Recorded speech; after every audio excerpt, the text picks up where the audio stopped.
నాకంటూ plan B లేదు. But it is always better to have plan B. ఎందుకంటే plan B itself is a support system for the plan A. మనకు job చేసిన వెంటనే work కల్చర్కి expose అవుతాము, different ప్లేస్కి ఎక్స్పోజ్ అవుతాము, and most importantly financial self freedom అనేది వస్తుంది. తద్వారా మన యొక్క డెసిషన్ మేకింగ్ అనేది, మన యొక్క ఆలోచన పరిధి అనేది చాలా చేంజ్ అవుతుంది మేడం. ఇప్పుడు ప్రస్తుతానికి మదర్ ఎక్కడ ఉన్నారండి? She is in Tirupati madam. అచ్చా, అక్కడ అమ్మ ఒక్కతే ఉంటున్నారా? ఇంకా రిటైర్ అవ్వలేదు అనుకుంటా.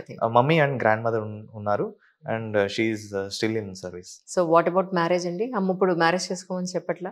అదే చూస్తున్నాము, వెతుకుతున్నారు. Yes madam, we are looking for a prospective.